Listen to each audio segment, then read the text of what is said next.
Hey everybody, it's Amanda, also known as Ketoginja. And this guy. And Dan. Dan's homesick from work today, so that's it. That's all I got for you. He doesn't feel very well.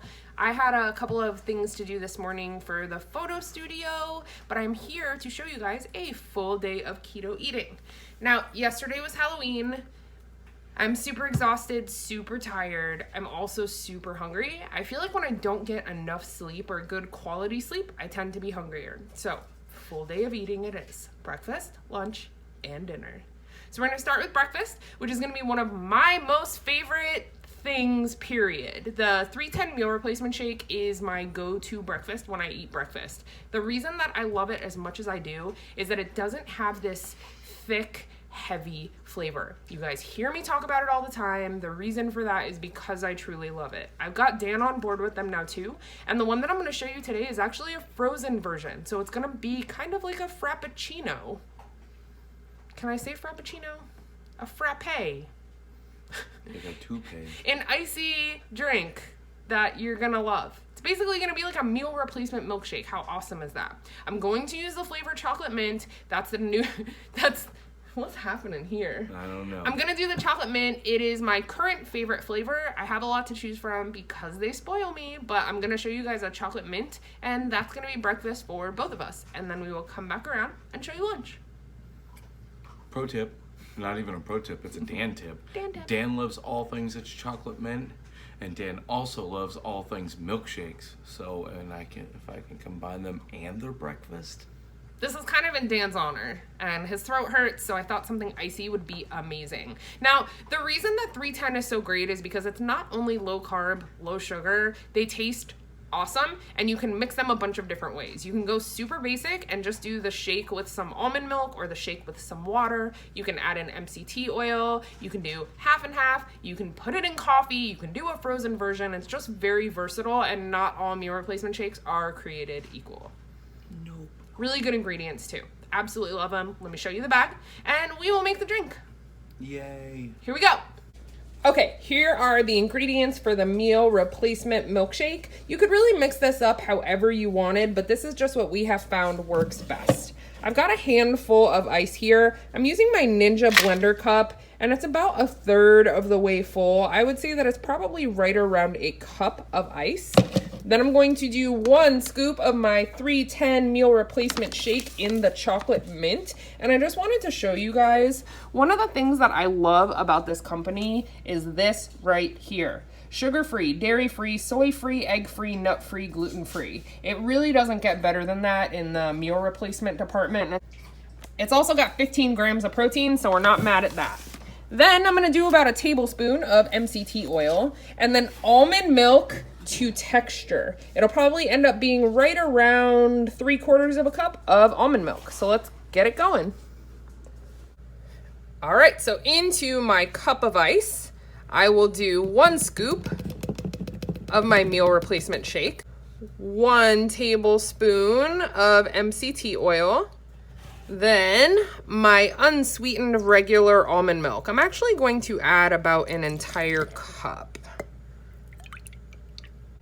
You could do this in a regular blender too if it's all you have.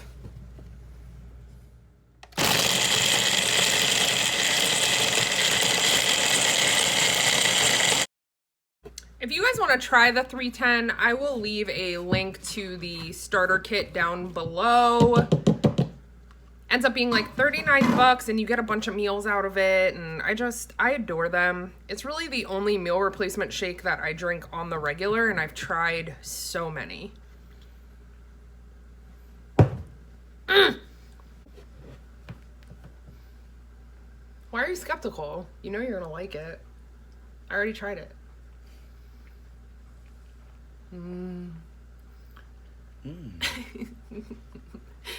Don't use too much ice or it will be too icy, and you have to blend it like you've never blended anything before. It really does have to blend on high for a really long time to get that really nice milkshakey texture. Do you love it? It's like a York peppermint patty. Yeah, super, super good. So 310 is awesome. We love them. That's that. Time for lunch. I am craving tuna fish. I absolutely love tuna. It's one of my go-to meals on keto because it's not only really filling, but I feel like it just kind of kicks my sandwich craving. I'm going to do them in a melt style. So that means that I am using a cheese wrap. So I'm gonna do a melty cheese wrap. I'm gonna throw some tuna salad inside of it, and that is going to be lunch. I'm gonna show you how I make it. It's very, very easy. You can absolutely use your own shredded cheese to make cheese wraps. I just happen to have these, so let's do it.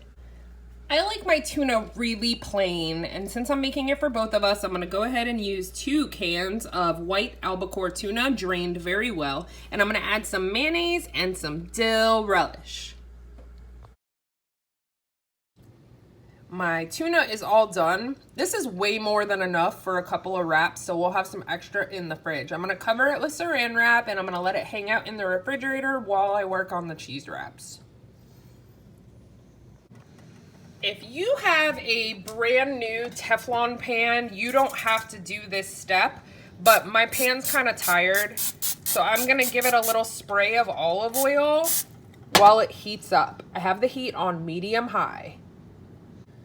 Okay, my pan is getting nice and hot, so I am going to go ahead and lay my cheese wrap down and remove the wax paper. The hardest part about doing these cheese wraps is being patient.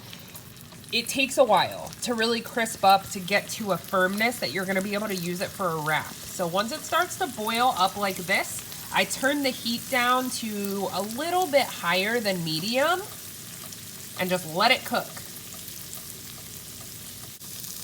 It's been about a minute and you can see it's starting to brown up a little bit. When it gets to this stage, you still need a few moments longer because all of this cheese is starting to come together. Once these edges here get nice and brown, you can kind of take a rubber spatula and look at the bottom. You want to wait until it really does start to transform in color and get nice and brown, and then it's ready. At this stage, I'm going to go ahead and remove it from the heat and let it sit here in the pan for a moment. As it sits there, it's going to start to firm up quite a bit. You can see this side here, it's definitely holding together really well. Now I'm going to take it out of the pan carefully and set it onto a paper towel and give it just a minute or so before I fill it with the tuna. The longer you let it sit, it'll firm up. All right, I've got my cheese shell all ready to be filled with tuna. I may have let it sit a little bit too long, so I'm hoping it doesn't break on me, but the good news is it'll taste amazing even if it breaks in half. So this is Dan's. I'm gonna put a good amount of tuna in this because he said he's starving. Then we fold it over, and it's like a little tuna melt taco. Doesn't that look delicious? Ta-da! Uh-oh. So that's it, that's lunch. It's like a little tuna melt taco. I know this does not look like much, but honestly, having your protein in a cheese shell like this is very filling. One will be enough, I promise. Doesn't want to stay closed, but you get the idea. Pray for Dan, he has the man cold. Tired. You gonna eat it? Yeah. Eat it. It's messy, eat it over the plate. Is it good? So cheesy. Yeah, these are killer. Make them. I'm being kind to myself because I have a photo shoot later, so I am going to make dinner now. It's super easy, kind of a lot of ingredients because it's a keto-friendly sloppy joe meat, so I'm super excited. I've been craving sloppy joes, something serious, and we have a cold snap in Florida right now, which means it's 75 degrees instead of 95 degrees, so I will take it. You guys like how I said 70 something is a cold snap? You probably want to punch me in the face. If you live somewhere where it's cold and already snowing, sorry. Come on over, have sloppy joes and flip-flops. I will leave the ingredient list for this down below because as you can see, it is kind of a plethora of ingredients, but it's going to be worth it because it is going to prevent me from eating a sugary, crappy, sloppy Joe. So here we go. You will need a ½ teaspoon each of salt and pepper, 1 teaspoon of chili powder, 1 tablespoon of Worcestershire sauce, 1 teaspoon of yellow mustard, 1 tablespoon of brown sugar substitute, I'm using Swerve, a 1/4 cup of water, 2/3 a cup of sugar-free ketchup of your choice. I'm using Alterna Sweets today. Then we're also going to need 1 tablespoon of tomato paste, 1 tablespoon of minced garlic, a ½ cup of diced yellow onion, and then you're also going to need a dash of hot sauce. Beef, I'm going to use about 1.5 pounds of this, and then I also have some butter and some oil here. Our first step is going to be to brown the ground beef. So to a skillet that is on medium-high heat, I'm going to add a tablespoon of butter and also a splash of olive oil. Okay, now to the oil and butter, I am going to add my 1.5 pounds of ground beef. Spatulator! Spatulate! Spatulator! Doing work! Next, in go the onions. Once the ground beef is all brown, go ahead and drain it and put it back in the pan. I turned down my pan to like medium low. Then I'm going to add my tablespoon of tomato paste to my drained beef. I'm also going to add the tablespoon of garlic. We are going to stir this together until that tomato paste melts a little bit. All right, we've got that tomato paste and garlic into the drained beef mixture. Now it's time to add everything else. So there's our salt and pepper. There's our brown sugar Swerve, chili powder, Worcestershire sauce, water, sugar-free ketchup,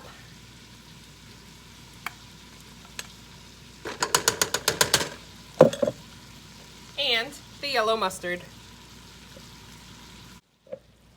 I'm also going to do just a dash of hot sauce. You can omit that if your family doesn't like the hot sauce. It doesn't make it hot at all, it just gives it a little bit of an extra kick. So now we are going to stir this all together until it's completely incorporated. Now this beautiful concoction will simmer on low for about 10 minutes and then it's ready to eat. 10 minutes later, we have this beautiful sloppy Joe meat. Super easy. Ta-da! Here's dinner. I've got about a cup of sloppy Joe mix here and then a nice big serving of pork rinds. I'll probably end up eating a little bit more meat than this, but I just wanted to start slow. I'm gonna try this for you guys and then I'm gonna get the heck up out of here.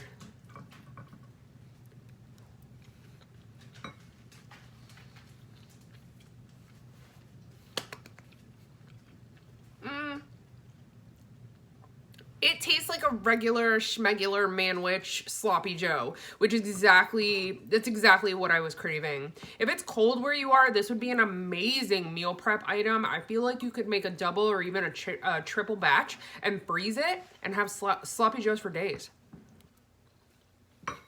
I'm tripping over my words, it's that good.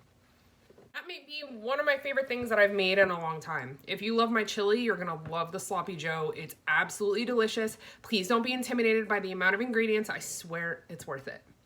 I love you guys. Thank you for being here. I hope you enjoyed this full day of keto eating. If you like this video, give it a thumbs up. If you don't like it, sorry for your luck. I hope you have an amazing day and I will see you super soon. I'm gonna go nurse my husband. Man cold. He might not make it. Everybody pray for Dan. See you later.